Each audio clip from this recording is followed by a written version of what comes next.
Bismillah ar-Rahman ar-Rahim.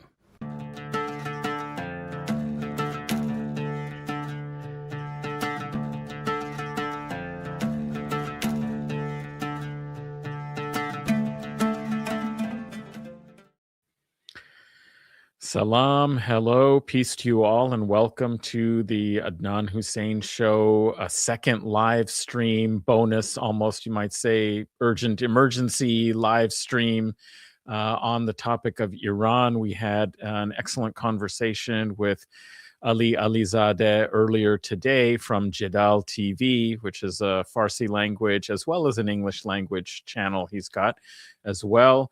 And we have a second live stream today, bringing you hopefully perspectives and analysis that you're not going to find elsewhere, certainly not on mainstream English language broadcasts typically.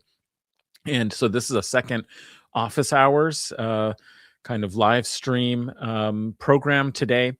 And, I'm really delighted because this is an opportunity to talk with a really good friend, somebody I've known for many years, a former student of mine, and somebody who's in Iran, lives, works in Iran currently.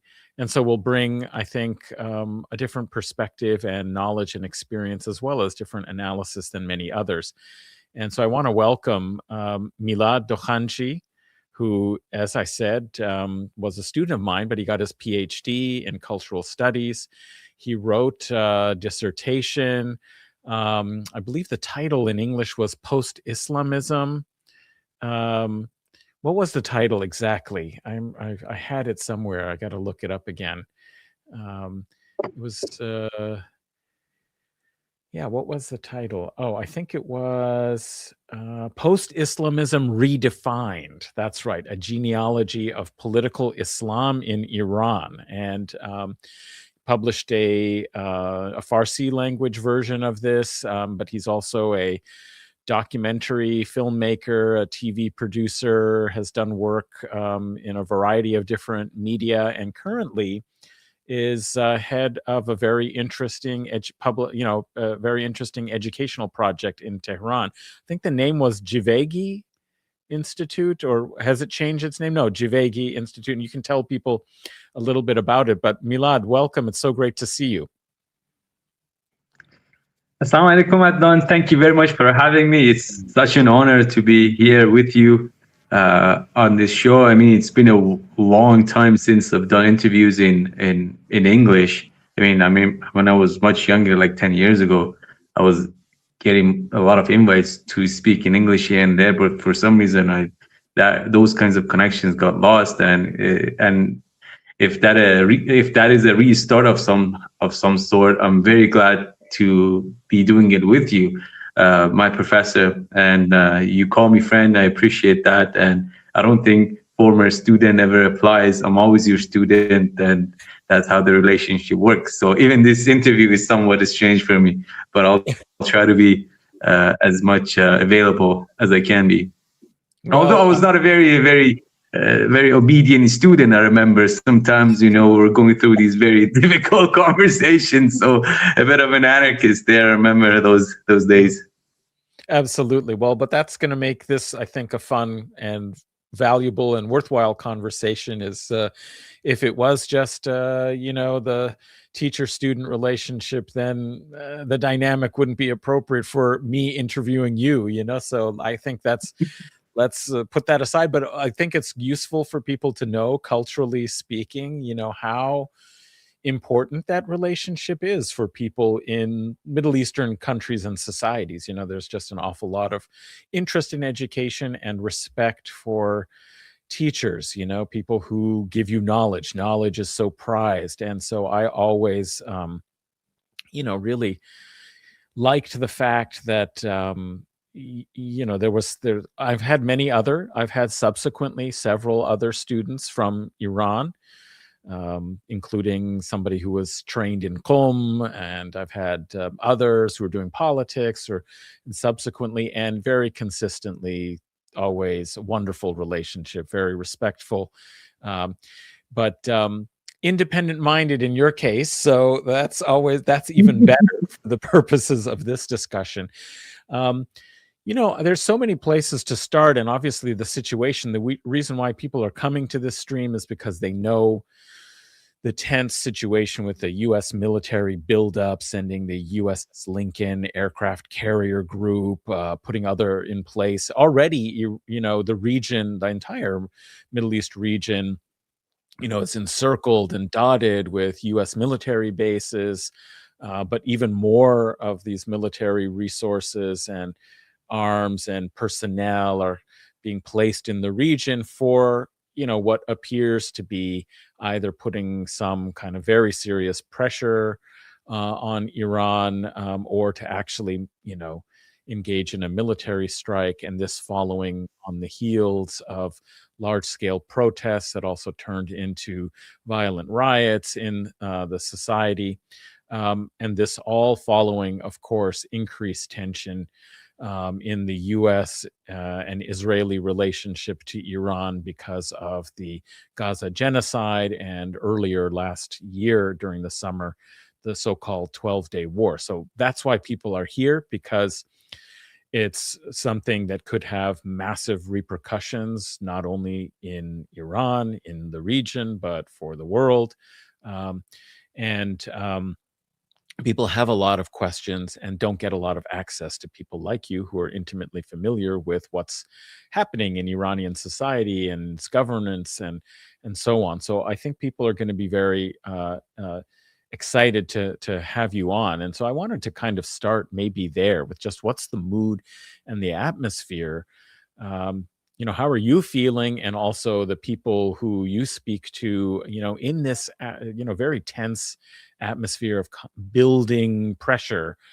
Iran has already been 40 years under sanctions, but that has gone through ups and downs of increased pressure, the economy, etc. So, how would you say how people are dealing with right now this kind of present sense of possible threat of military attack upon Iran?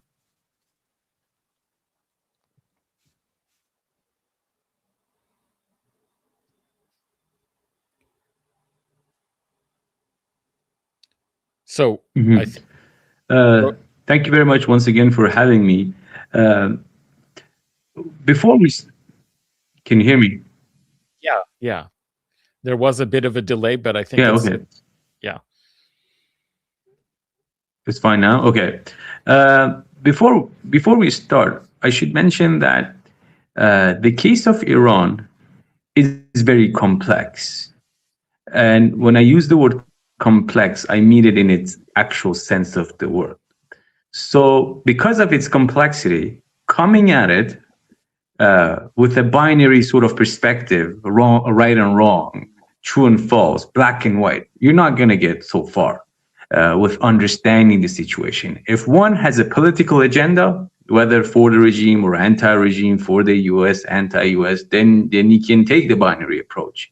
But coming to understand Iran and its actuality takes a lot of processing, like mental processing. And you read the log I sent you in the past week. I tried to see what happened in December, as from an analytical sort of objective perspective, somewhat. Mm-hmm. And I was looking at it from a state point of view, from protesters' point of view, from media point of view, from what diaspora Iranians are going through. And I was like, wow, this is very complex. I mean, depending on which approach you take, different results would come out, different analysis would come out. And for the outset, I think this is something that we should acknowledge, that we're dealing with a very, very complex situation. So to make it binary, black and white, and a villain and the hero, we're not going to get so far in our analysis. And of course, we're here to discuss and try to somewhat get close to the realities on the ground, somewhat. As far as your question, I mean, there's a word in Farsi called zadand, which means did they hit it? And I sometimes make a joke with my students in Tehran, and I tell them that it rarely happens in the world that people wake up in the morning and they say Zadan.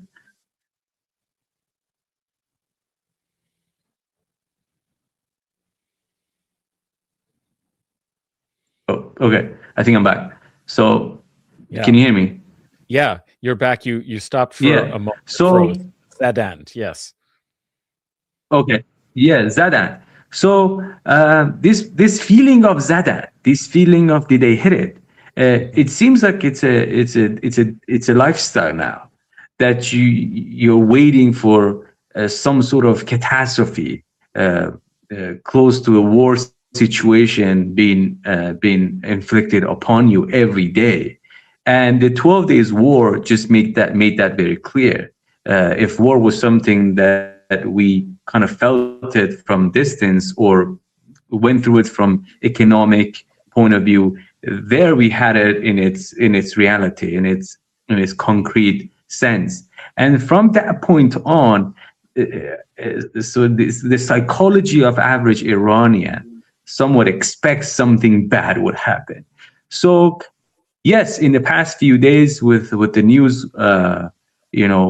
going around that U.S. is at the verge of attacking Iran, the anxiety was much higher. I don't deny that, and talking to people. But I just came back from film festival, Mm-hmm. from French Film Festival, and today was the third day, and the first day was on weekend, right? Was on Saturday, and that was the day that it was a schedule for United States to attack, and I was sitting in the back of cinema, seeing the audience waiting for films to be screened. I was like, wow, okay, this is Tehran with its gangster moment. We're sitting here waiting for film to be screened, yet the United States may attack us any minute, and then we're like, hey man, let's just continue with our daily life.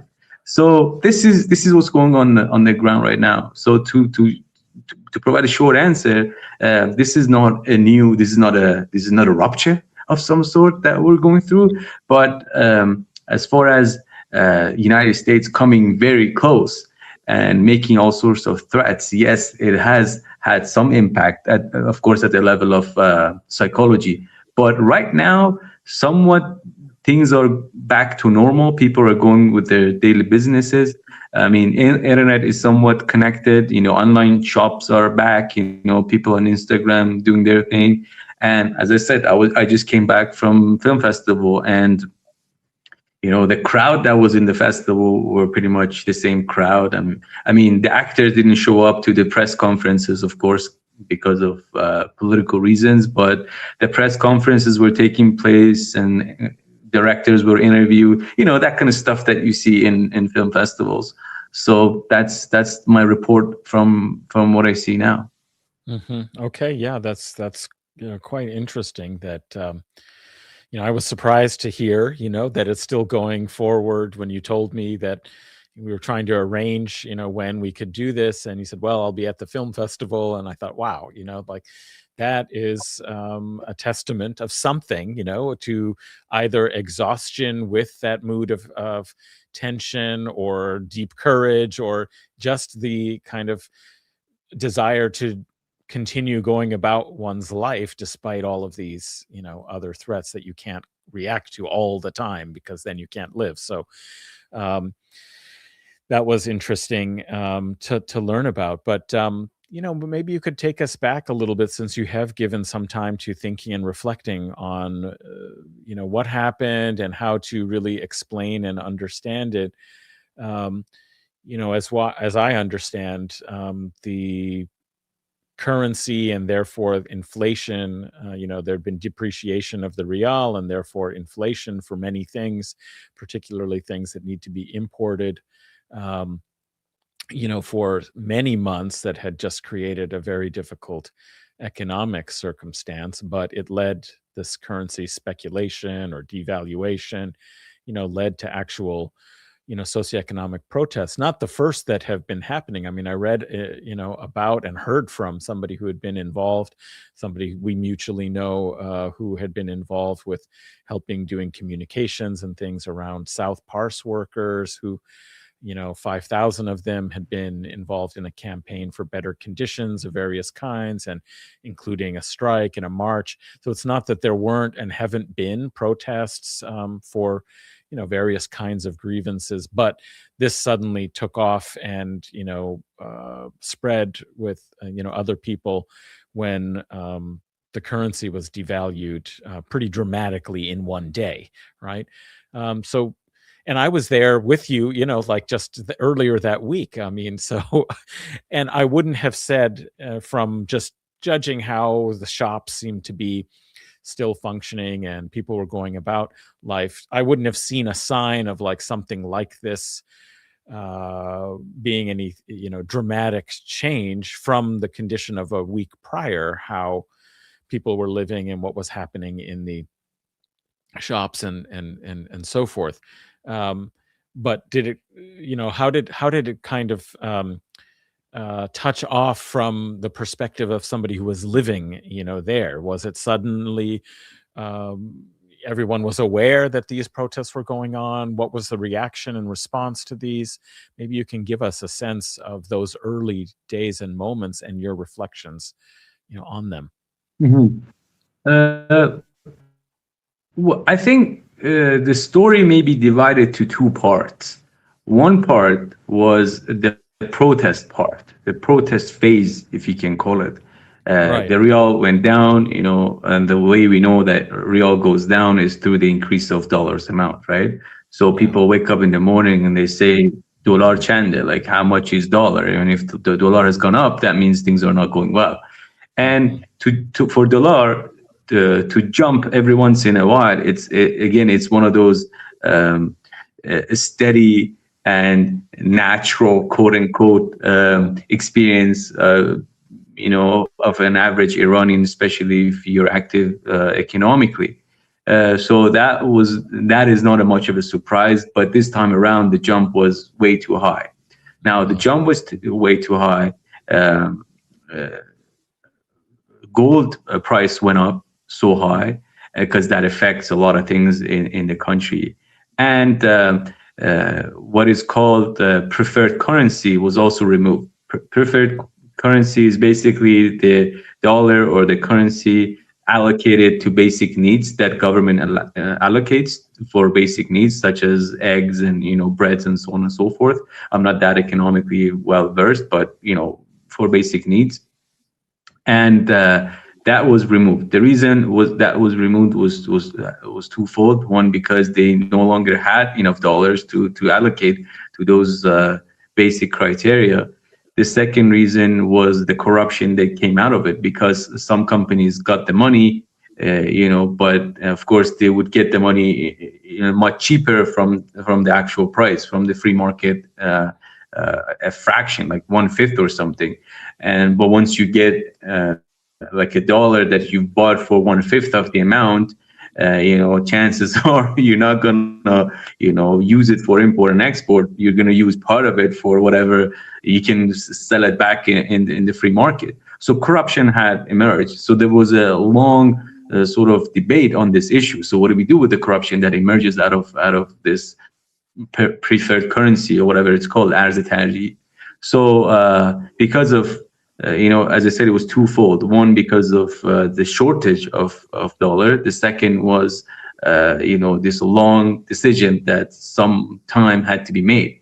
So the decision was made. The price was removed, or the currency, preferred currency was removed, and then all of a sudden the prices of egg and and chicken, stuff like that, just jumped, like became like twice as much, or increased by at least 50-60%. But so all of this got... So the price of basic necessities, the price went up, and all of that got subsidized, went up. Yeah. Okay. Exactly. Went up, because I remember buying an egg for 10,000 toman before all of this. Mm-hmm. When all that stuff happened, I went and bought it for 20, so twice as much. And we're talking about one egg. Like, think of it, like you bought an egg for like $1, and the day after you come and buy the same egg for $2. I mean that's huge, right?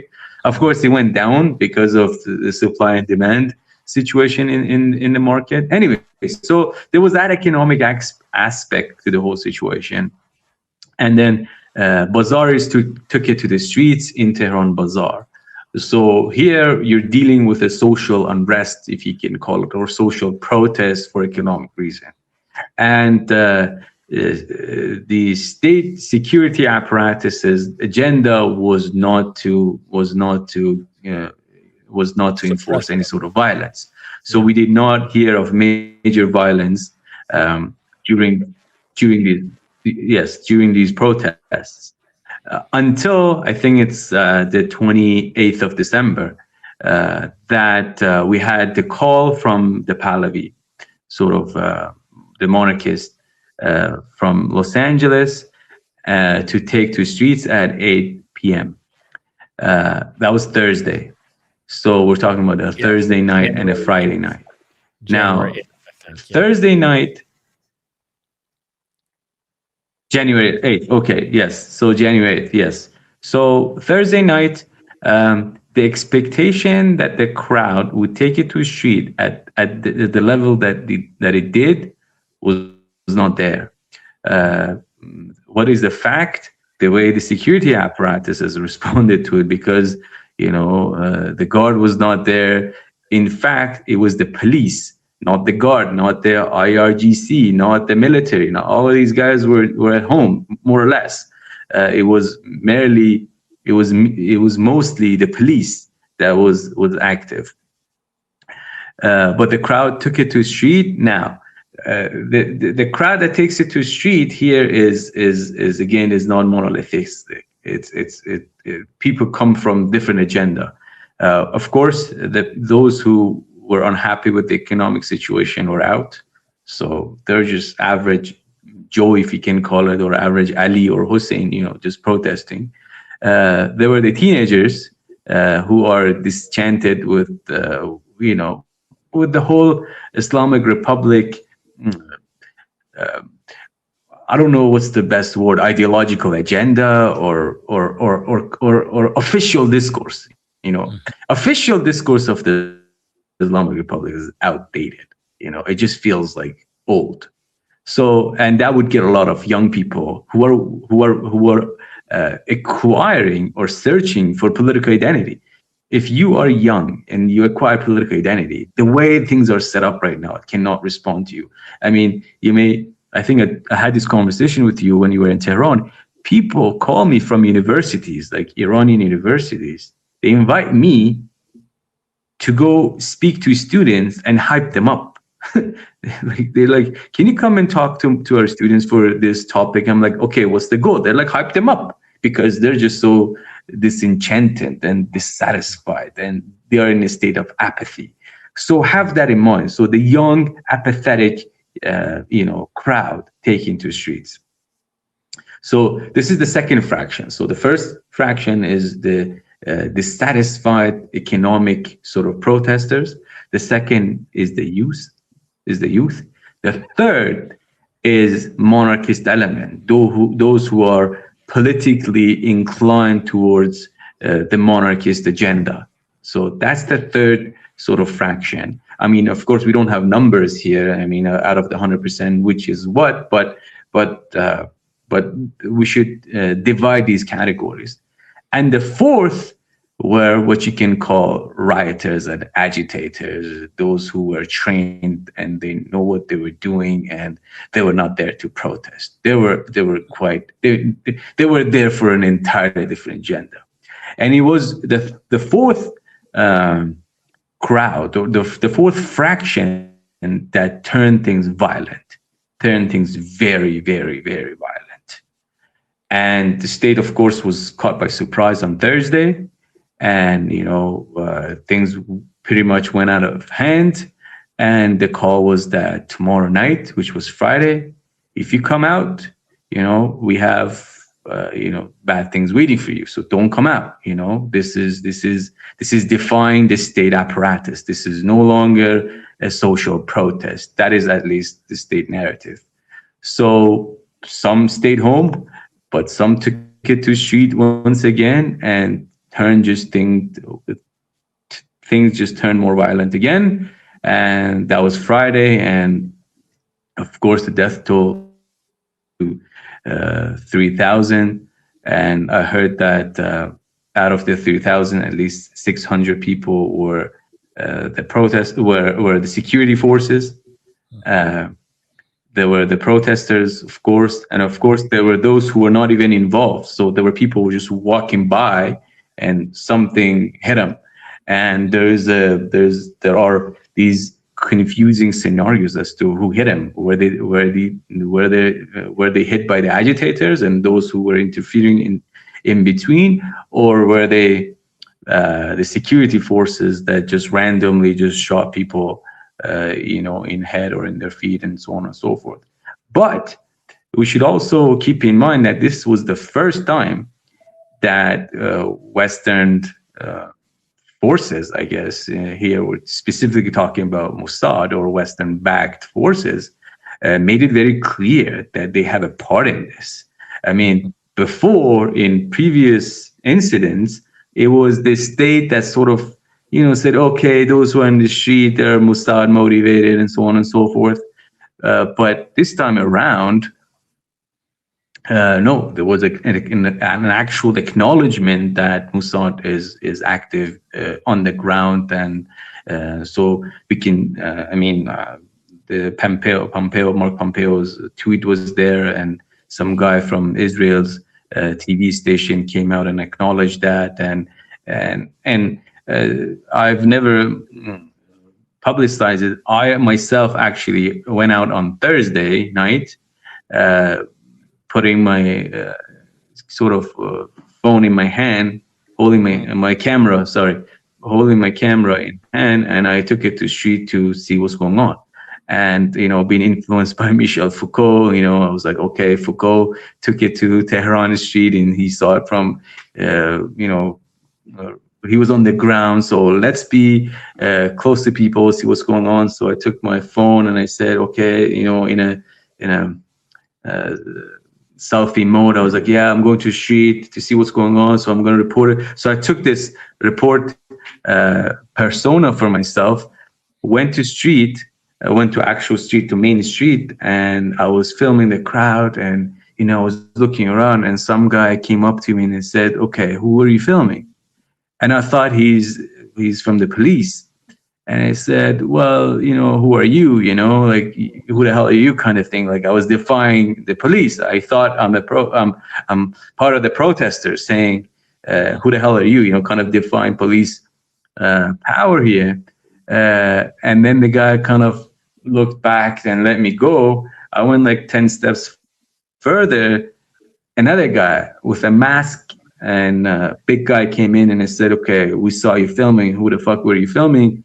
And then the previous guy came by, and then they're like, okay, you were filming us. And then all of a sudden I had 10 people around me, and they beat me to almost death.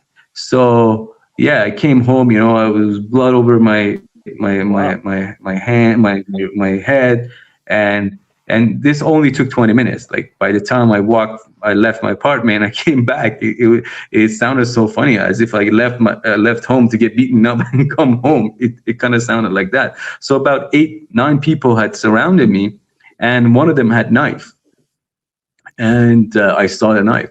And these guys were not protesters, And these guys were not average Joe, like protesting, death to whatever. They were like, they knew what they were doing. And for some reason, I guess I was looking to, I did not wear a mask, I did not suit the crowd, I guess. I mean, I was not wearing what I was supposed to. I mean, I was too much of a journalist, I guess, around them, or suspicious. And they knew that if somebody films, maybe they're up to something. And they took my phone and they deleted the files, and they actually went to the root and they deleted those too, and they gave me the phone. But the point is not to brag about that. But the point is that to document this fact that I was inflicted violence, not by the police forces, by these I don't know what we can call them. So that's why it's very foggy. It's very gray when it comes to understanding and commenting. And but I was surprised when I was back on the internet, reading, the Western perspective on Iran, and mostly those who are Iran's friends, I guess we can call them, those in the left, to those who are traditionally, more inclined towards the anti-imperialist post-colonial approach, that they no longer took it or understand the situation as gray and foggy. They took it more as black and white. And ironically enough, they were, I read Cornel West. I saw him making a position on Iran and saying, "Yeah, I support the Iranian revolution." Well, it's very complicated here on the ground. I don't want to talk much. I mean, you may interfere and interrupt and ask me any question that you have. I'm just providing you. Okay. So I was saying that so there were two. First part was the social protest, and the second part was when it became political and anti-regime. And that's when it became violent. Now, let me just finish with this. I have a good friend of mine. He's a historian, in fact. His hypothesis is that the whole Pahlavi call was, in fact, called upon. I mean, it's somewhat of it is somewhat of a conspiracy theory, but it's interesting that the call for Pahlavi was enticed or triggered by the security forces in Iran, because the social protest, had they stayed, they would have gone out of hand. So the minute it became political, then you have the means and the justification for its suppression. So take that as a hypothesis, okay? So let's not buy it wholesale, but as a hypothesis, my point is that I wish the Pahlavi interference would have not been there. I wish the social protests would have continued. Then it would have been up to us as those in Iran on the ground to deal with the situation, to join the social protest, to join the bazaris, to join the social forces on the ground, make their voices heard. And if there is going to be any sort of change, political, cultural, and economic, this would have been the route. But the minute it turned political, the minute it became about the regime itself, then it just went out of hand. And then I have a young editor of mine. He's 20 years old.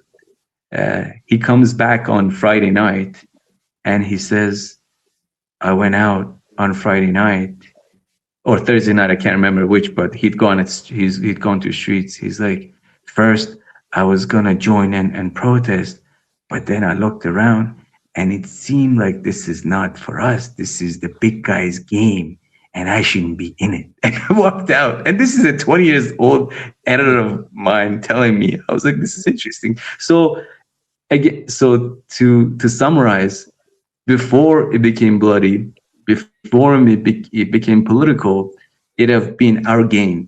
I would have turned in. I would have, it would have sat within my cultural and theological project of post-Islamism and all that stuff. But the minute it becomes about regime change and a state agenda and the guy's game, then you would withdraw. Yeah, though I don't think one has to see it as specifically engineered, because of course, as you pointed out, Pompeo and Israeli sources themselves were broadcasting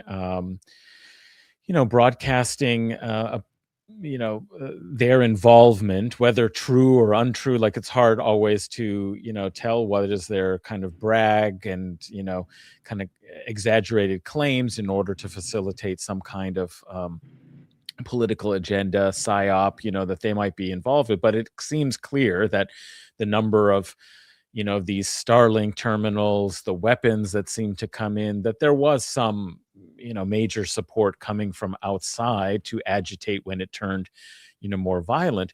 But that doesn't occlude or deny any analysis that might say that this, of course, does engender certain kinds of conservative powers within, the state, the people who might be committed to more of a kind of crackdown law and order. And in fact, actually, some people theorize that perhaps what these kind of regime change oriented groups might have, the strategy might have been both to advertise foreign involvement and which, because the Israelis don't typically do that, right? So this was kind of remarkable that they were taking credit, as it were, for aspects of the violence, but also to turn the response into it being very brutal, to suppress it, and giving conservative forces a rationale for saying, look, all of this really has nothing to do now with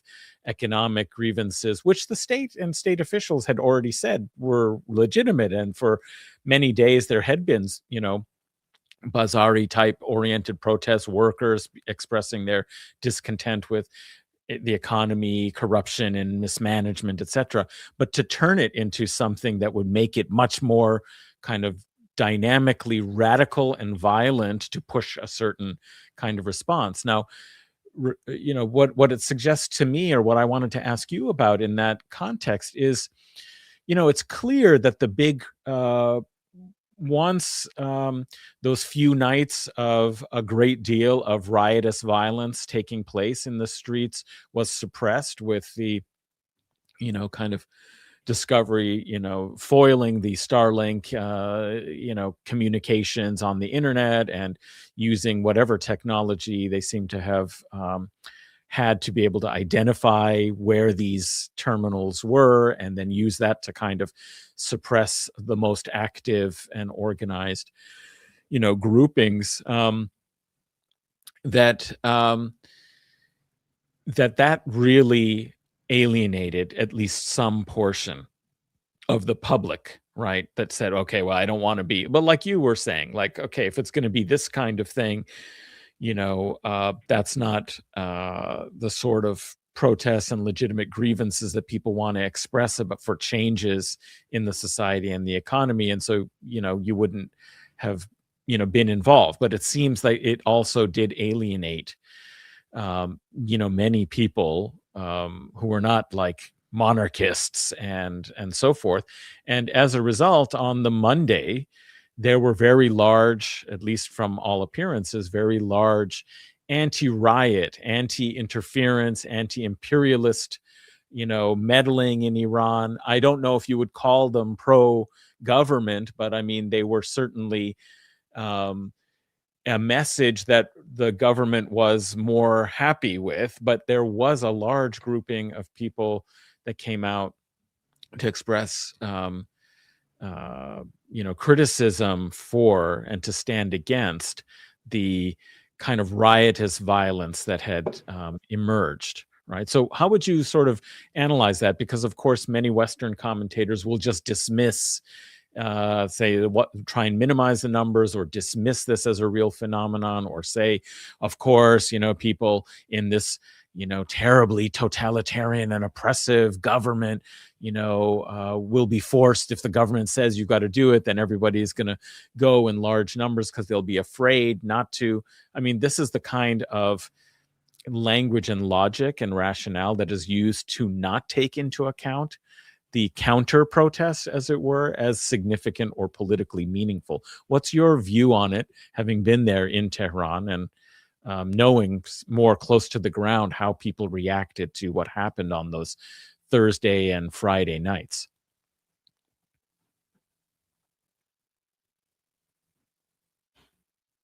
One thing we should keep in mind, or at least consider, is the complexity of subjectivities on the ground.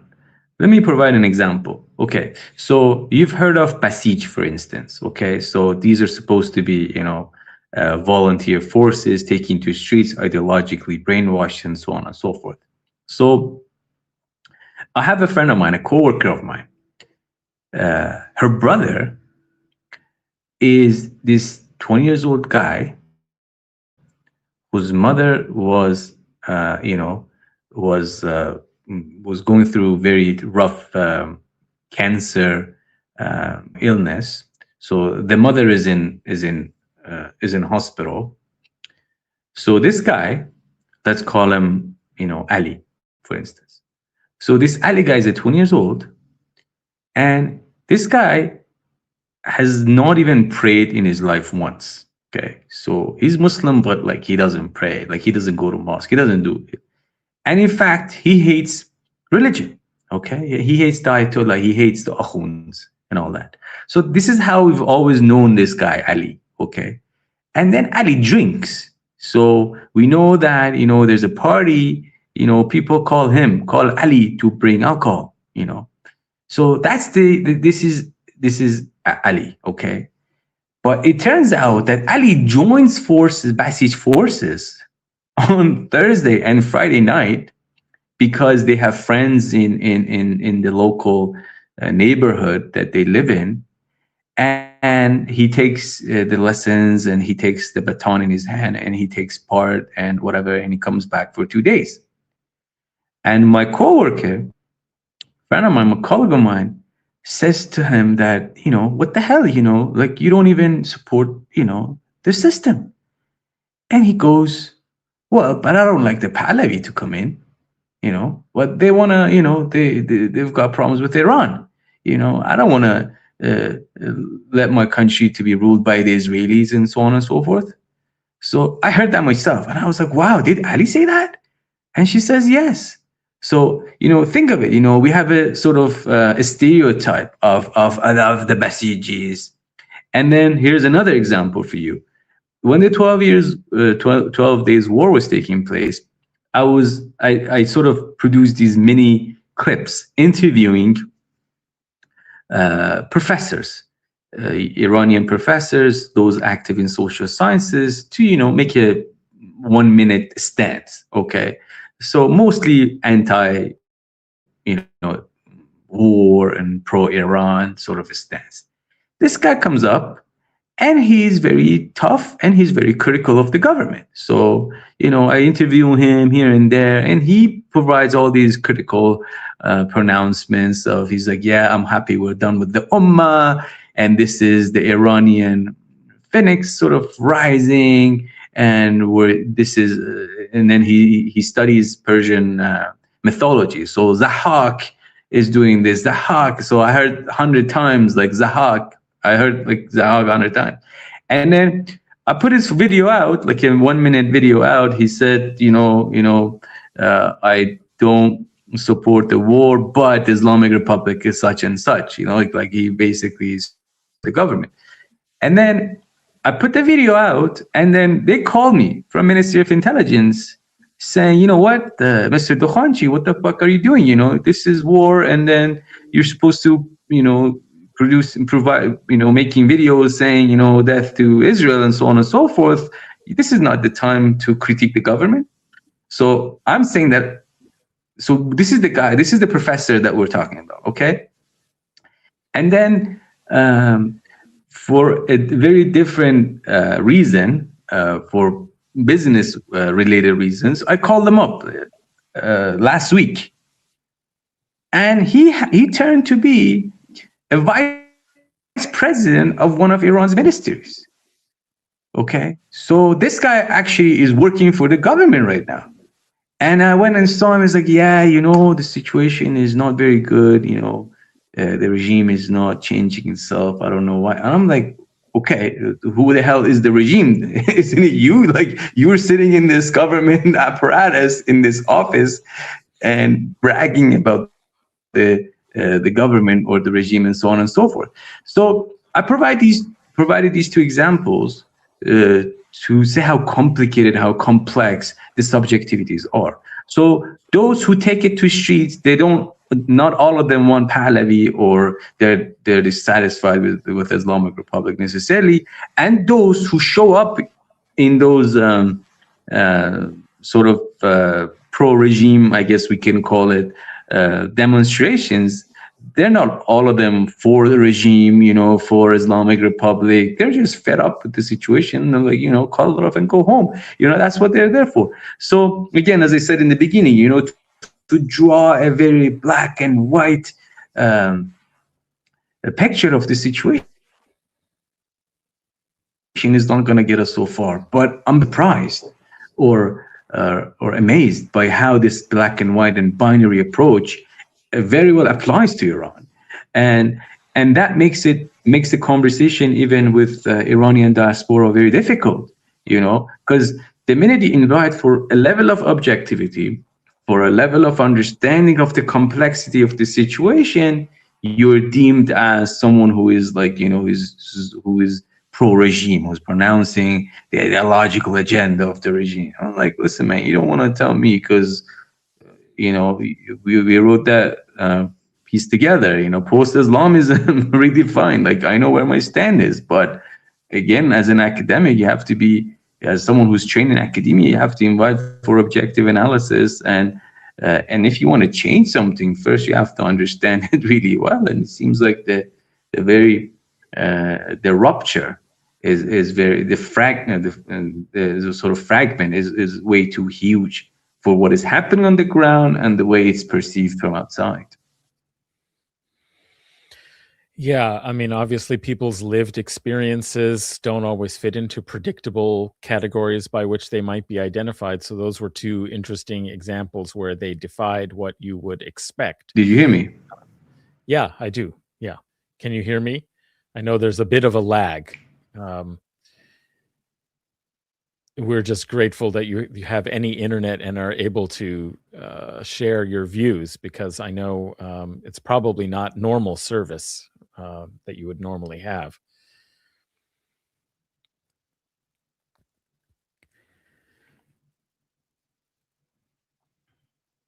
So,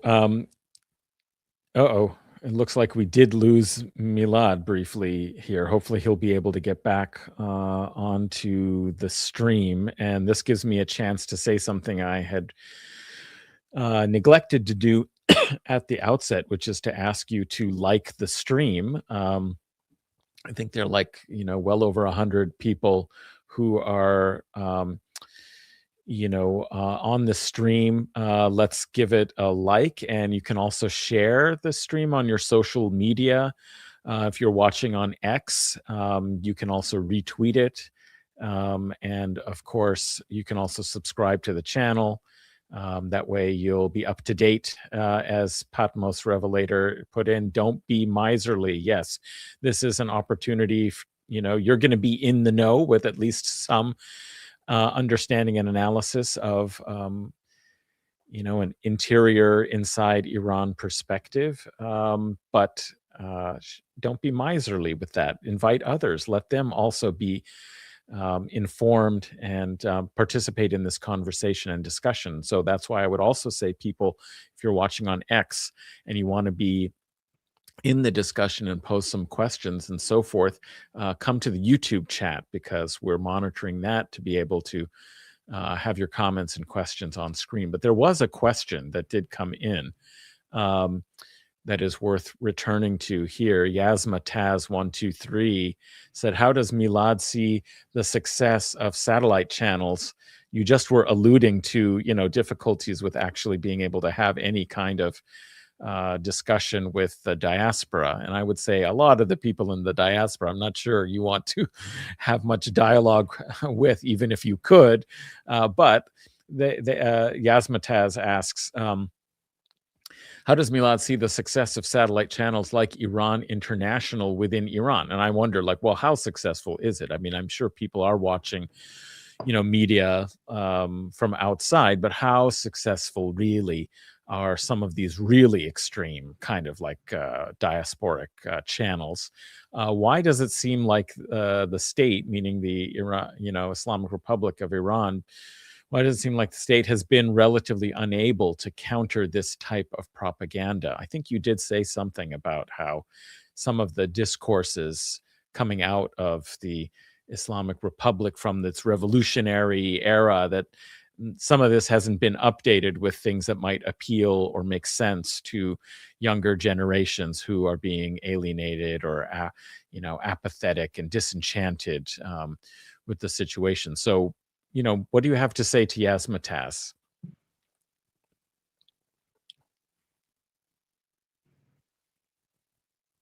Mhm. First of all, thank you for the question. It's a very good question. And yes, the Iran International Channel was somewhat successful for their agenda, as far as I'm concerned. I mean, if you get people to tune into you for the revolutionary sort of momentum, that means you are achieving some level of success. Of course, not all Iranians watch it, but those who watch it, they take to adopt the radical anti-regime stance that it gets, and and the channel is so successful at, I don't want to use a word that is not academically sound, is very is very successful in taking you to their agenda. So, and I've seen people watching Iran International so much, and they lose all their critical skills, like all, as if this is like, some sort of a, I don't know, like, again, like, I have words to use, but I don't want to be, cross the line here. Yeah. So I guess the right word is brainwash. Let's use it. I mean, I mean, yeah, the brainwashing mechanism works quite perfectly. Now, the question is, why doesn't the state counter it using better soft power? Then that is an entirely different question. I mean, for me, a very technical question as to why the IRIB that I used to work for failed. Like, they kicked people like me out, of course, and like, we were the moderate voices, if you will, not being so like, not being anti-regime, nor being nor sort of being uh, sort of taking the national interest and security as a disregard, taking a much of a more of a moderate stance. So we were sort of removed. I mean, tonight I was in the Faj Film Festival, and I was looking at the quality of TV, like official TV coverage of the festival, and the quality has gone down. Now are a bunch of little websites, providing a better coverage. So yes, Iran's soft power mechanisms has certainly declined over the years, and that's a very serious situation internally. Something I speak about sometimes, something we tweet about sometimes, and mind you, it's interesting that if some of these radical voices or energies that were to call President Trump to come and conquer Iran was redirected towards making actual reforms, substantial on the ground reforms, our situation would have been much better. If there would have been a coalition made in Iran among dissatisfied Iranians for the bad performance of IRIB, the national television, something would have been achieved.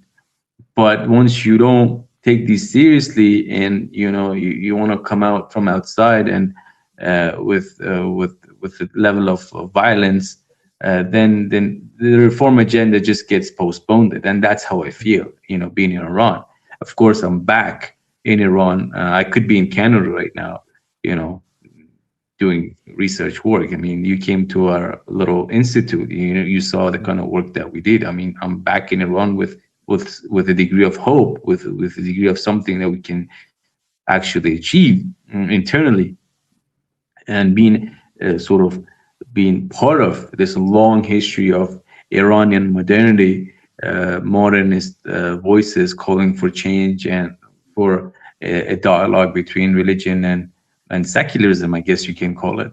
But these things happen, and then it seems like our project is just postpone it,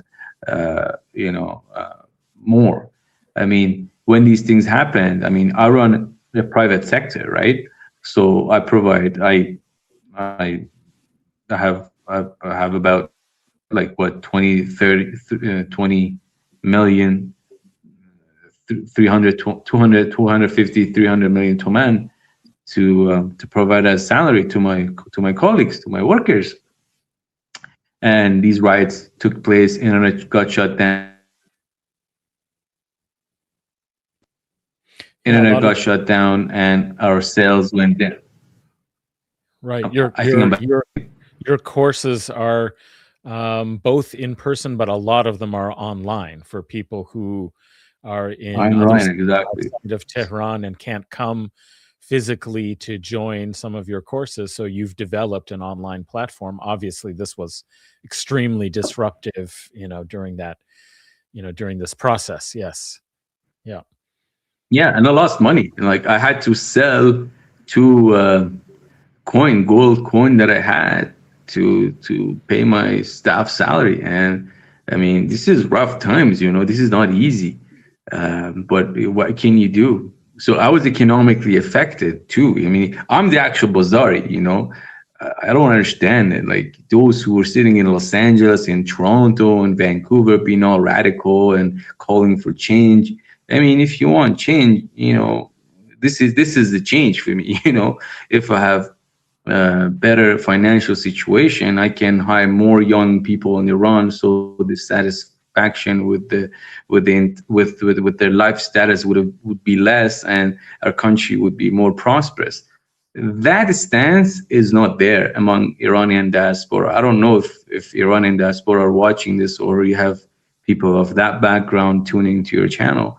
But as someone in the ground, they just feel so distant and off from the realities on the ground. If you want to help your country, invest on a startup in Tehran, in Iran, in the suburbs, in these little towns. And I go to different cities. I travel a lot. As I don't know, you can call me like a public intellectual. And sometimes I'm amazed by little cultural groups coming together, doing all kinds of interesting things, problem solvings, social engineering projects, social innovation projects. And sometimes they're stuck for a little amount. That if some of these guys were just to redirect their energy and put their protest energy elsewhere, things would be different. And let's face it too, sanctions do hurt. Sanctions are bad. Sanctions are crazy. And I mean, if we are to critique internal politics, say the Ayatollahs are bad, like the regime must go and all that, I'll come with you, fine. But that does not justify, the United States imperialism in Iran through sanctions. That doesn't justify it. Iran is ought to have the nuclear technology, is entitled to it legally, has made it clear 100 times that it doesn't want it for other routes. Of course, there are voices in Iran right now saying, we should have the bomb, screw the fatwa, we don't want that. And you can see how the radical forces come in between. And yeah, I mean, sanctions do hurt. And if we are sanctioned because we are claiming a level of autonomy, a level of independence for ourselves, then these are cruel. And the funny part is that the sanctions do not hurt the regimes, quote unquote. They hurt the average. They hurt the society, because at the end of the day, the state sells the oil, whether directly or indirectly, gets the money, and run its own affairs, right? But it's me, the society, that is very much affected by these restrictions. And then when the society becomes weaker and weaker and weaker, the very force to domesticate the state, to calm the state, or to contain the state just becomes weaker and weaker.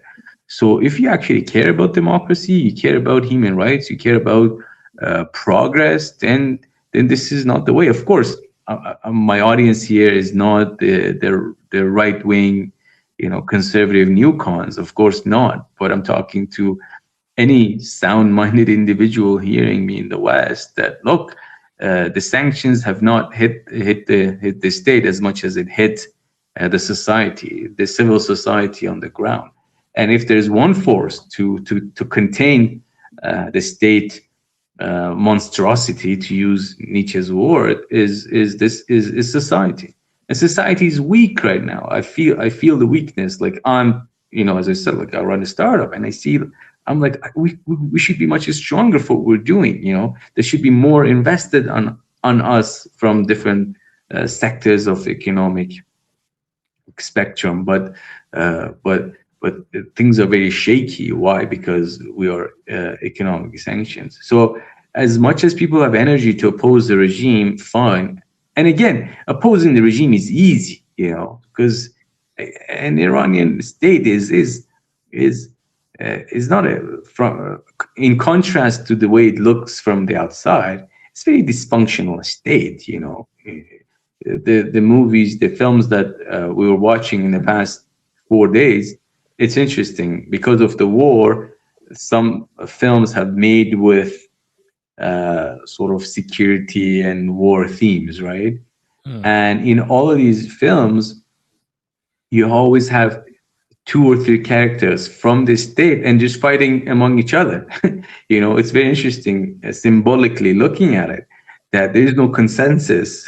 There's this guy working for the police, and the other guy works for the security department, and the other guy is from the intelligence department, and they're just fighting each other off. They're like, oh, you're not doing it well. They're like, oh, you're not doing well. And these are Iranian movies we're talking about, right? And the frequency is very interesting. I saw at least 5-6 movies that resembled some sort of clash or internal rivalry and internal conflict. Even the way the protests were suppressed. People say, the protests were suppressed. Like, they got off guard. They're like, oh, what the hell do we do? Hassan, what do you guys, what happened to the mosque? You do this, you do that. And not all these guys are actually trained in how to handle protests and so on and so forth. So that's why it's very messy. That's why you have death toll of whatever 3,000, because they're not trained for these kinds of street protests. This is not France. This is not, with a long history of protest and protest suppression. Again, not to justify anything, but to come close to what you see on the ground. Sanctions do hurt. And if anybody on the ground outside Iran has 2 cents, and wants to help Iran, if 1 cent is dispensed or is spent on critiquing the Iranian government, fine. But the other cent, if not spent to oppose Western imperialism on Iran through sanctions, then this is not a fair game, because I'm not very optimistic of even the next regime. Let's foresee even that scenario to come to power, and all of a sudden the sanctions would be lifted. Of course, a level of absolute subservience would be deployed, which I rarely see it in the case of Iran. Iranians have this, emperor mindedness. They want to conquer. They want to be an agent within the region and within the world. I don't know where that comes Well, from. You're a scholar of the field.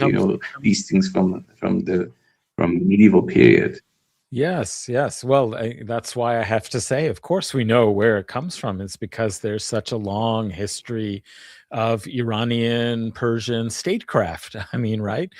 Who wrote all of the manuals that Islamicate dynastic regimes and administrations and polities and empires, whether it was the Ottoman or the Uzbek or the Mughal or what did the Seljuk Turks, where did they get their advice when it came to how do you establish a state and rule in a kind of competent and just fashion? They got it all from this Persian book, Mirrors for Princes, right? Nasihat al-Mulk, right? Siyar al-Muluk, right? Is this tradition of advice to governors and rulers that comes from this Persian bureaucratic tradition, because they have such a long history of statecraft. I mean, all the way back to ancient times, of course, the Achaemenid Empire. After that, have the Sasanian Empire. And then, these Islamicate ones are just continuators of this long tradition through to the Safavids, the Qajars, etc. So, there is such a history of political identity for Iran that it, of course, is absolutely understandable why it would be that there is a political consciousness that sees Iran's sovereignty and independence as a value, a shared value, right? So I think that's not surprising, and it's something that, of course, Western supremacists just have no understanding of and concept of. So I think one of the kinds of points that you've raised points to um, this entrenched Islamophobia, you might say, is that, one is the character of the state and society. It must be some kind of totalitarian theocracy, right? This is the image that they have from the early period of the revolution, and bound up in all these Orientalist, colonialist, Islamophobic ideas, which prevents them from seeing something that I was actually, frankly, myself a little surprised, even though I'm not somebody who would buy a lot of the Western propaganda and stereotypes and so on. But I was surprised. I hardly ever saw a policeman on the street in, traffic circles in Van Neck Square or walking around. I hardly saw any police in evidence, before, of course, these protests and riots. I'm just talking about the, situation even the week before. I also saw, this is maybe the case in Tehran, but in the center, downtown, close to where your institute is, or near Tehran University or Van Neck Square, or any of these places where I wandered about, or near where the former U.S. Embassy, is located, the Museum of, American Espionage, etc. I saw one person with a turban, from this kind of ahun or, class in the whole time I was there, except, of course, when I went to the cemetery for the martyrs in the Iran-Iraq War, or when I went and visited the tomb of Imam Khomeini. Of course, it's a religious shrine and center, and then you see people who, fit the picture and the image of the mullahs, right? But it's both, it seems to me, a society that is much more complex and variegated and diverse than people have access to in the imagery that is circulated in Western media, and also not as organized and centralized a state with a policing apparatus. I just also recall I entered the country on a Turkish passport. I wasn't asked even one question, like, what am I doing coming to Iran? Where am I? If they had asked me, then I would have had to speak in English. My Farsi is not, it's broken, like a few words of Farsi. I read some, but I would not have been able to answer the questions. I would have had to speak in English. They would have been able to see, okay, this is speaking fluent, unaccented English. Okay, so who are you, and why are you? Not a single question. So this image that it is this totally controlling, repressive, state and society is so wildly out of step with what I witnessed. And that kind of confirms in a way that those are the conditions. When it's caught surprise, it has to react, to that, because it doesn't have the surveillance control. I mean, you're a Foucault scholar. I mean, it doesn't have the, discursive surveillance society that you find in many other places. It's not as heavy. So at any rate, I mean, that seems to confirm some of what you were talking about in terms of insight into the complexity of Iranian, society. But I did want to maybe come back to like another sort of point. You said something interesting there that you wouldn't expect, that even if there was so-called regime change, which if that's the goal, we could also argue that there also might be another scenario that is more like the Syria scenario, which is again totally unrealistic, is not going to happen. But that's perhaps what maybe the Israelis have more in mind, is that they don't want any kind of Iranian government integrated as a strong, powerful country, even if it's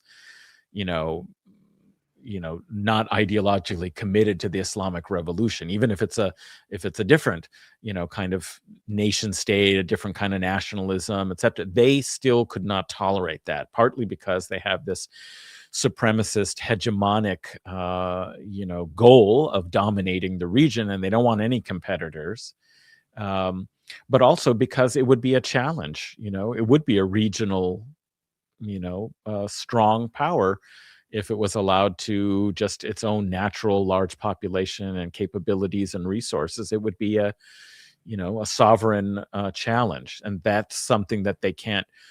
So that's why when you said even if there was a post IRI government, that the sanctions wouldn't necessarily be removed, right? Because of other factors and other reasons that don't have anything to do with the ideological disposition of the state. So what do you think, what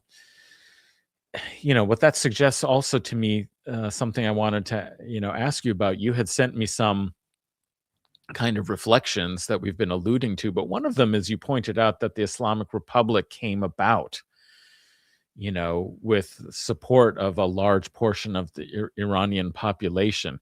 But you've also been describing the conditions that are also creating discontent.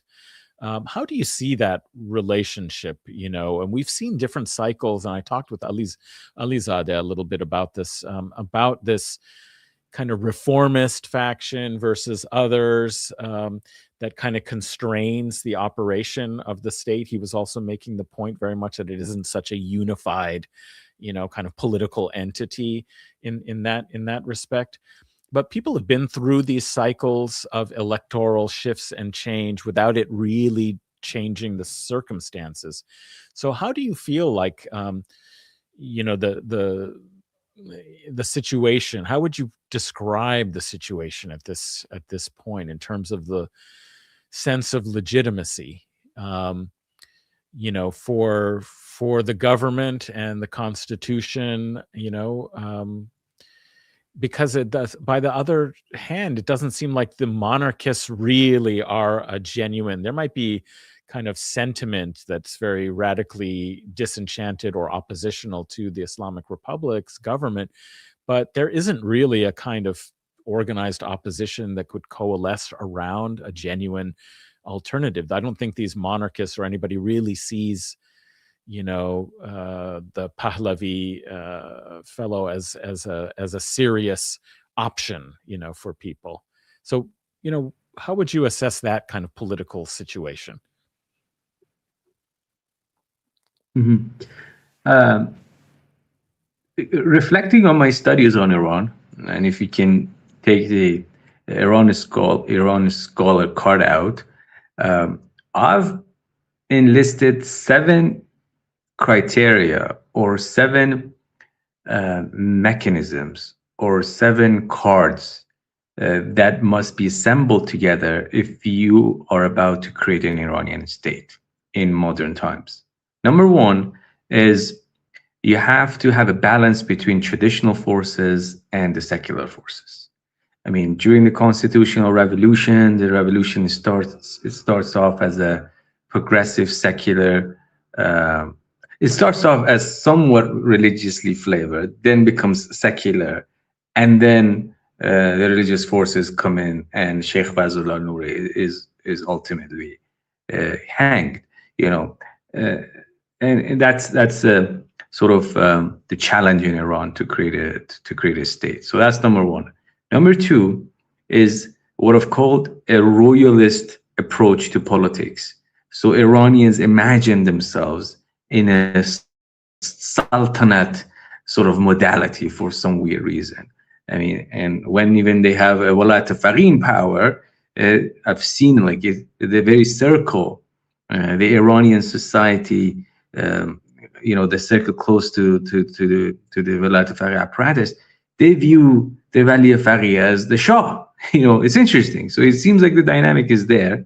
The third dynamic is the emperor-mindedness that is active in Iranian unconscious, I guess, of some collective unconscious. Fourth is the economy that is very much distributively based as opposed to productively based. So Iranians are good at exchange, good at trade, not so much good at production. So that's fourth. Fifth is the geopolitics of Iran, which is very strange. The other one is the diversity, cultural diversity, and cultural and ethnic and religious diversity in Iran. And last but not least is the natural resources that Iran has. So if you're about to create a state in Iran, you have to be able to assemble these seven or eight elements together. Of course, it's a very difficult task. It's a very difficult task doing it in modern times. And my argument is that Islamic Republic has done this, okay, has assembled all of this together. Now, it's not it's a collage. It's weird, it's strange. You cannot piece them all together. I mean, speaking of Foucault, the very concept of efficiency becomes meaningful with liberalism. And liberalism means free trade, means production, whereas Iran, I would argue, is still in its mercantilist mode. The economic sector still imagines itself as mercantilist. We buy and then we sell. We buy and then we sell. So from that perspective, I think Islamic Republic has done the best job possible to assemble all these weird sort of collage together. Now, the problem is that the very presupposition of assembling these assemblages is that we have the oil as revenue. Okay, so whenever this thing falls apart, we're going to sell this natural resource and we're going to use the money. It's like me operating a business, and not only have to run my business, I have to respond to my aunt, I have to bring in my cousin, to run my store, so to have a messy environment. So this is not just a store. This is a bunch of other things too. I'm responsive to family. I'm responsive to the police. I'm responsive to this and that. And wherever I'm short of money, I have some gold, in the pocket somewhere that I go sell and, have things go on. This is how Islamic Republic has been operating. And now with US sanctions, that oil thing, that natural resource that you could sell is no longer available. So you no longer have it. Once you don't have it, then all of a sudden the very problems of a state starts to, to show itself. The fractures, the holes, to speak in Lacanian terms, the lacks, the lack just, shows itself. Before you just, sell the oil, get the money, fill up the holes, fill up the lack. Now you cannot fill up the lacks. And this is the current situation right now that we're dealing with. The very inefficiencies of the state because of the shortages of dollars, that we previously talked about, and the state's obstacles to sell the oil just has manifested itself. Now, my position is that, well, we might get away with the whole oil production, whatever revenue, dealing with the United States or whatever, but we have to do something with this very dynamic that is inherently dysfunctional. Maybe we have to let go of the royalist approach present in Iranian psyche that was able to turn the whole religious forces or religious clerical apparatus at its disposal and turn it into a monarchical agenda.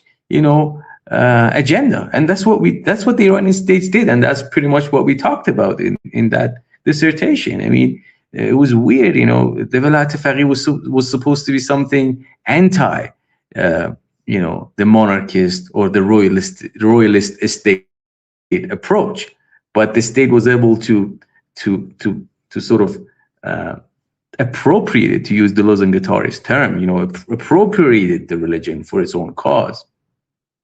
These are fundamental problems, and I do not see Western intervention helping in these kinds of reforms in any shape or form. And I'm not saying it because I've read Fanon.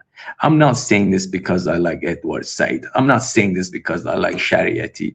We're talking about realpolitik, like real on the ground. United States intervention, any sort of Western intervention, does not help us in this cause in any shape or form possible. It has to be something internal. And when I say internal, it is internal, but it's hard work, So I cannot sort of imagine myself as someone walking in Manhattan's street with Mamdani. Okay, you go for Mamdani, and then all of a sudden things would be great. I don't have that privilege. I have to work twice as much as a Western scholar does. Like you came to my institute. See, right now, if I turn this, see, I'm writing a book here, okay? I'm writing a book here. And how do I fund my project? Run a business.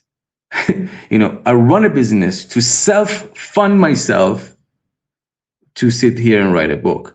Of course, I can go work for a state university. I can come and work for some university outside. I can do that. But if I want the privilege of being independent, to do your own work, then you have to pay the price. It's not easy. Of course, things go rough sometimes. I get that. I'm through that. But hey, I cannot expect myself to be like those guys in Queens that I studied with. I taught those classes and had these my students, which were actually very interesting, and I had good classes with them. I taught Islam and development with them, but I already do not imagine myself as someone that as my counterparts. I have to work double as much. I have to work harder as much in order to be able to not only defy Western intervention in Iran, and at the same time, foresee and be hopeful and be imaginative about radical social changes in Iran. This is a very difficult time. And given the complex situation, I see Iranian diaspora saying, yeah, fuck the regime. Pahlavi comes with the intervention of Mossad. At least we're going to be free. And I'm like, oh my God, we're not in a very good position. But this is not to denounce the experience. I mean, at the end of the day, I've read phenomenology. You have to respect people's experiences. I understand where they come from. I understand how they feel being outside. I mean, being disconnected from your country for whatever reason, you had to migrate. I understand.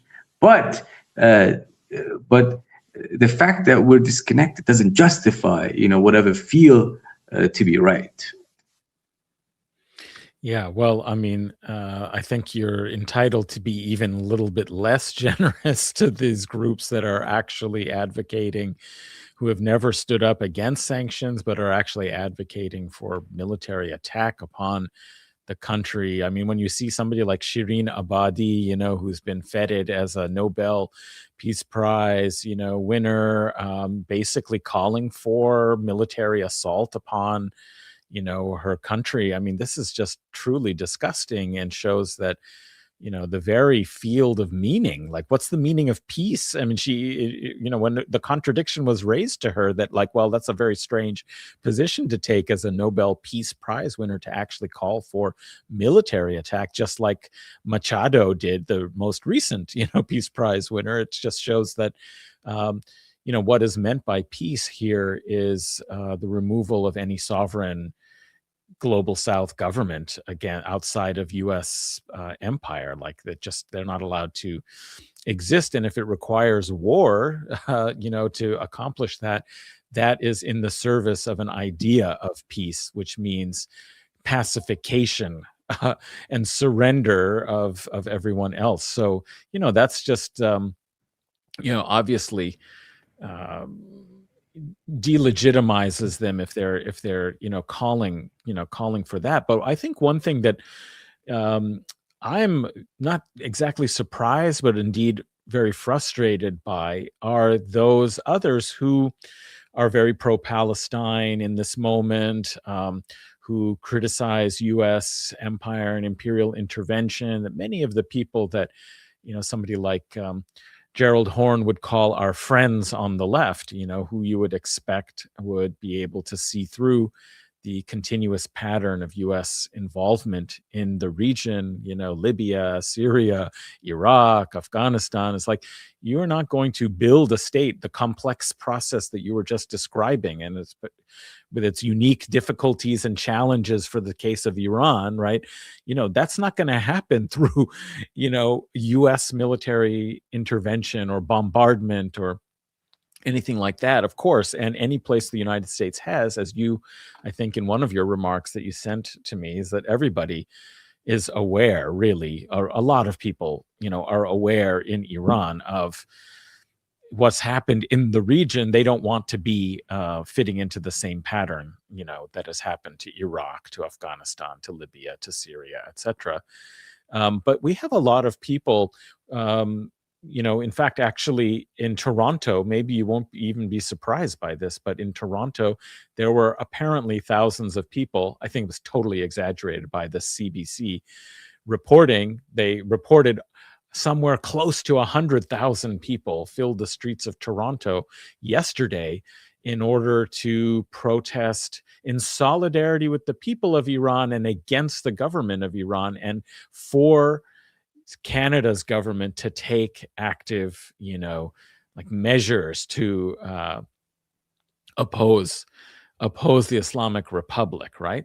So this is unbelievable. Like, there should be 100,000 people demonstrating for no war on Iran, but instead we have a lot of people who use the language of solidarity with the Iranian people, democracy, human rights, and all of this to justify liberal bases for humanitarian imperial intervention. That's something that that's for us to deal with. That's not as much your problem. But I mean, you've lived in Canada and you've also seen and studied in Canada. So when you mention Cornel West, that's a person you would hope would be an ally in this moment. And instead, he's helping fuel the kind of rhetoric and discourses that legitimize and justify imperial intervention. I mean, how anyone at this point can think it would be helpful, to articulate that message, especially in the Western, political sphere. This is really, truly astonishing to me. I wonder if you have any sort of thoughts how you would respond to the people who should be or have in the past characterized themselves as allies with progressive forces, leftist, with peoples of the global South, producing these kinds of, what explains for you why Iran is so exceptional? Like, you can be pro-Palestine, but we can't support the one state in the region, actual state. Okay, there's the Yemeni Ansarullah movement, but they're contesting to control Yemen. They don't have full control over Yemen, and they're not even they're practically the government, but they're not recognized as such. And there is parts of, of Yemen that are not in their, sovereign control and unified. So the one state in the region that actually supports the cause of Palestine, people who claim that they're pro-Palestinian, pro-Palestine, are, framing, the Iran as like, a problem, and that we should be in support, in solidarity with its people. But they've never said, let's lift sanctions and let's have demonstrations over the last decade to lift sanctions. So I don't know. It's sort of a rant, but it's something that I'm a bit, distressed by, that locally we have this problem to deal with, to try and actually genuinely be, I believe, in solidarity with the people of Iran. I mean, mind you, that's why sanctions are designed for. They're designed to be soft. They're designed to be subtle. I think that's the right word. And they're subtle. They're soft. It's not sexy to be anti-sanction because it's something that takes place over time. You don't see the blood, in on TV. You cannot take Islamophobia agenda with it. You cannot call some Ayatollah bad with it. You cannot see a baton being hit on people's face. You cannot make news out of it. Because it's a silent death. It's a silent murder of some sort. And yes, the United States and imperial powers, let's call it like NATO, I think it's the right word. NATO has launched the war against Iran in the past at least 20 years. I remember I was active in media. George Bush used to talk about sanctions on Iran, and we're like, okay, fine. They had put a few people in some sort of list. Then Obama came, and Obama actually used the word smart sanctions or biting sanctions. So there was a moment in which the decision was made that we're gonna go after these guys, not through military intervention, but through soft, subtle ways, and that is through economic hardship. And we're talking about world empires policies. They've got good Harvard graduates and Yale graduates helping them to craft these policies. It's funny because I'm a Western educated person. I'm supposed to be a smart kid, right?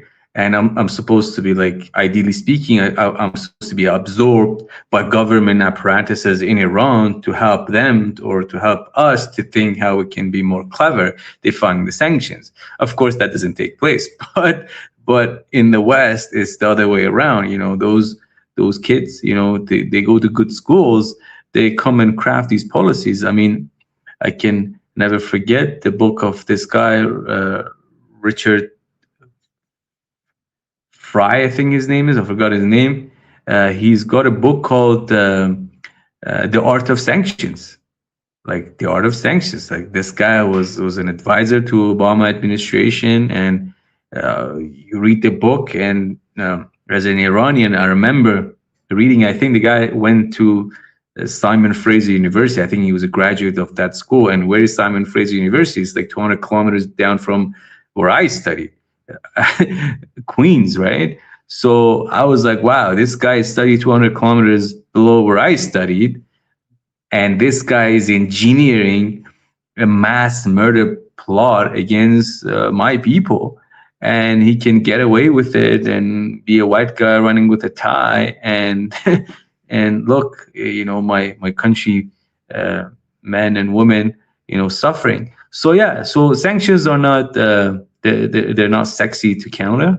And you don't look smart if you say fuck the sanctions. People don't say, okay, great. You cannot tweet every day about it. That's why they're working and they're biting. So that's one part of it. So yeah, so the war is soft. I think to invoke Foucault, whereas there's power, there's resistance. The resistance should be soft as well. And there's that. But for your question as to why the left has taken like much of a different approach to invoke Marx here. I would suggest part of it has to do with with economic situations. I mean, when you are engaged with different countries at the level of trade, European, Canadian, and so on and so forth, uh, you know, uh, connections are made between people, actual people, seeing each other and talking. Imagine me right now. I was sitting in an environment with you and you know people like Richard Day, for instance, Clive Robertson, at Queens, having those kinds of conversations with that kind of crowd.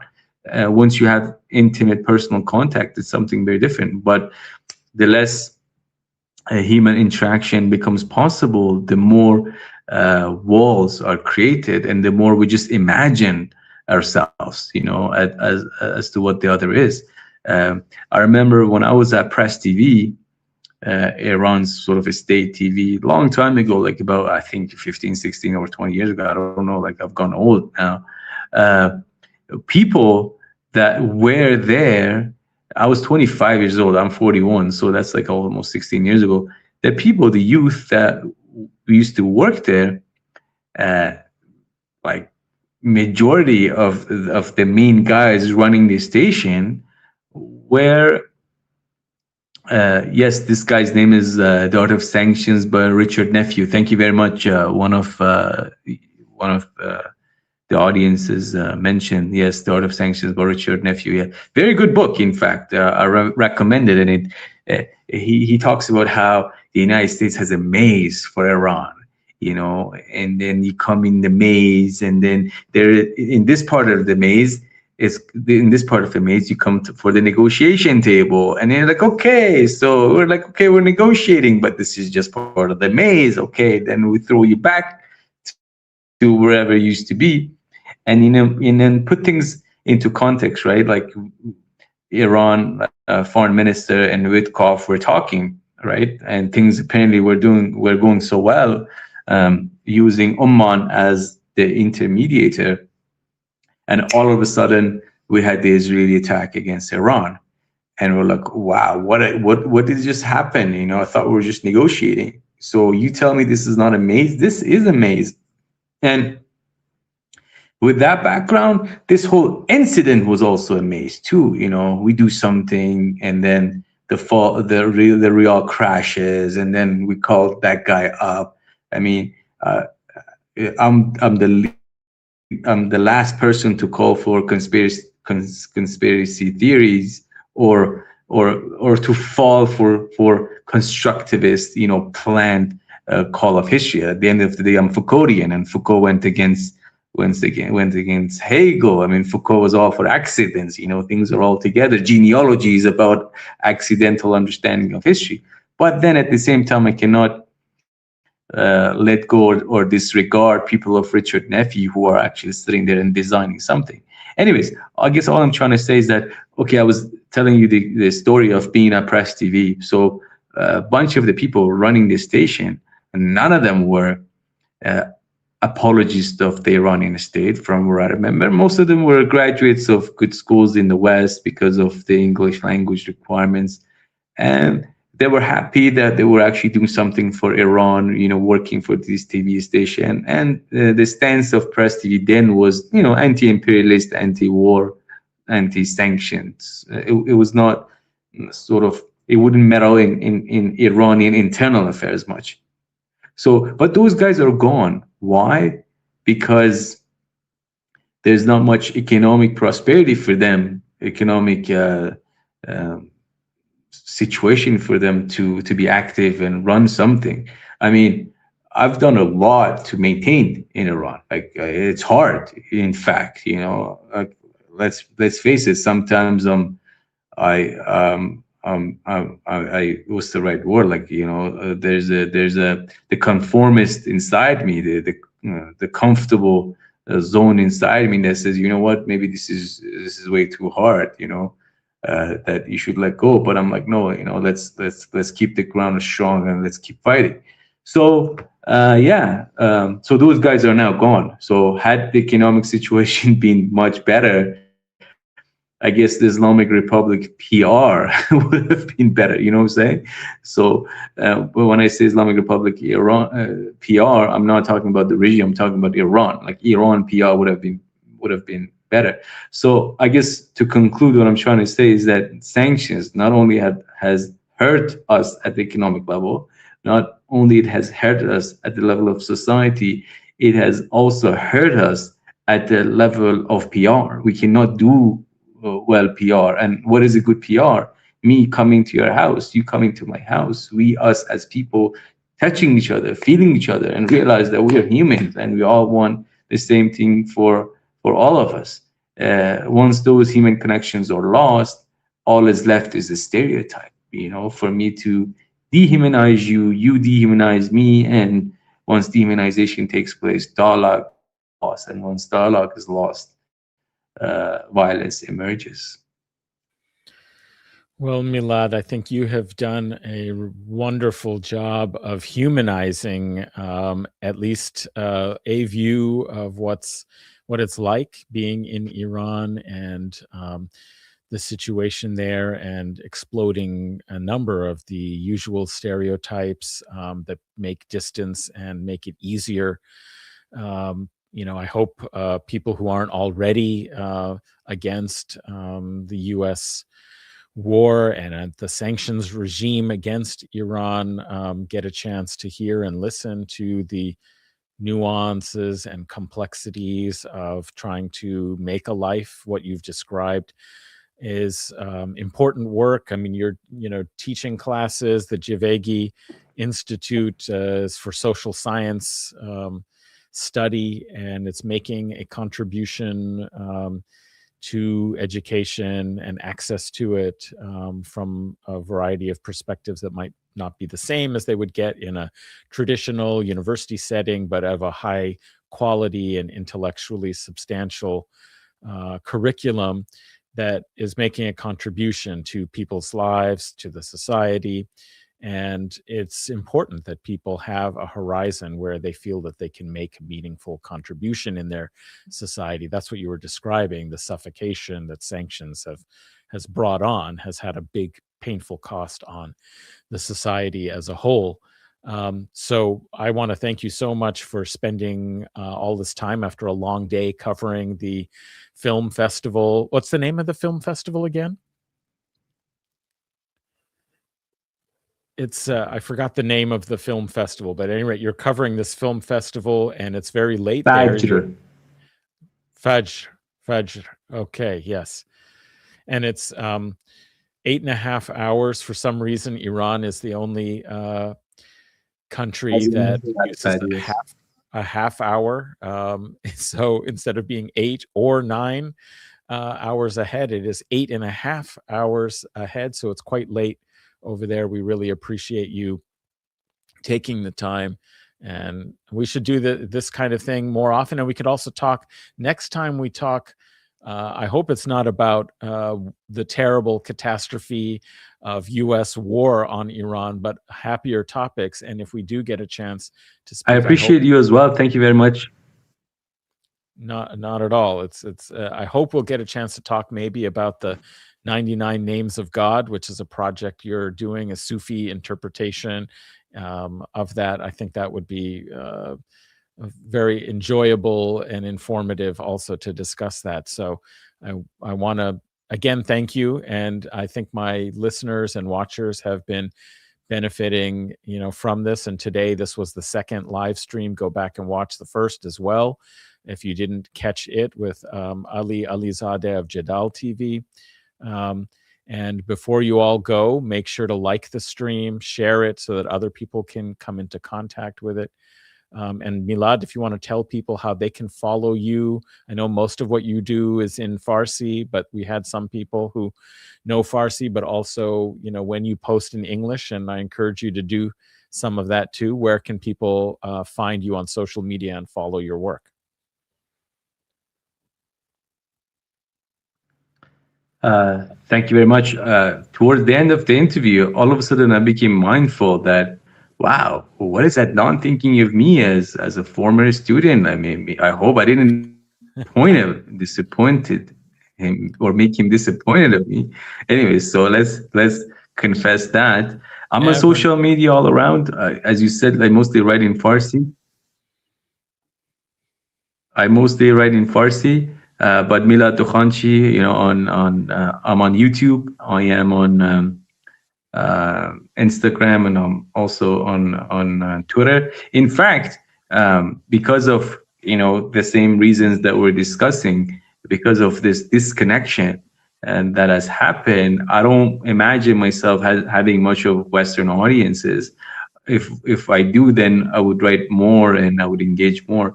And we one topic or topic for discussion would be actually the end of Faj Film Festival, because what I do, I go to Iranian Film Festival, and there's about 30 movies screened. I'll watch all of them, and I try to come up with a master signifier of the year, like what is common thematically among all of these films, and I take that master signifier and I compare that master signifier with the events that have taken place or did take place in this year.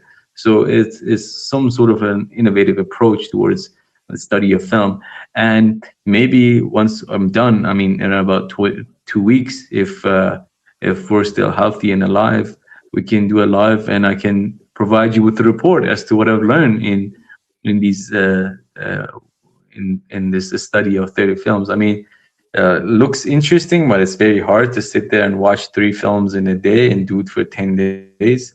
But that's what I'm doing right now. But anyways, that was just a suggestion. Thank you very much Yeah. for having me in your show, and I hope we can talk more. And you should know that I really miss you and these kinds of questions that we had. Oh, thank you. That's wonderful. I've really missed them too, and it was great to see you a few weeks ago. And now that we've resumed contact, I hope we'll have more discussions. And I always learn so much from them. And I hope in this case, listeners did too. And I really wish you well. It was really terrible to hear about your encounter with these violent gangs on the 8th, and knowing also that the threat of bombardment and attack is always there. It's something that weighs heavily with me, and we all pray for you to be safe. May you and everyone around you be protected from this impending threat. Inshallah, you'll be safe, and we'll talk again soon. Until next time, everyone, Ciao. peace and solidarity.